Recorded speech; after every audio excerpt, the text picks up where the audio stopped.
যেই মানুষ আমি আল্লাহ এত আদর করে বানাইলাম, আসমান আল্লাহ বানাইছেন কুন ফায়াকুন বইলা, ফেরেশতা আল্লাহ বানাইছেন কুন ফায়াকুন বইলা, জমিন আল্লাহ বানাইছেন কুন ফায়াকুন বইলা, কিন্তু আমারে আপনারে আল্লাহ পাক কুন ফায়াকুন বইলা বানায় নাই।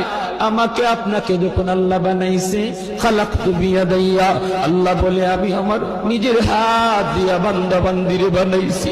কারণ এই চেহারার মধ্যে এত দামি কপাল, ওই কপাল দিয়া বান্দা আমার কুদরতি কদমে সাজদা দিবে। এই কপালটার এত দাম, এই কপাল কুন ফায়াকুন বললে হয় না, এই কপাল ফেরেশতাদের হাতে বানাইলেও হয় না, আমি আল্লাহ নিজের হাতে বানাইছি। আল্লাহ পাক কই আমি আল্লাহ দেখি জমিনে কেমন অন্যায় হয়, অত্যাচার কেমন জুলুম হয়।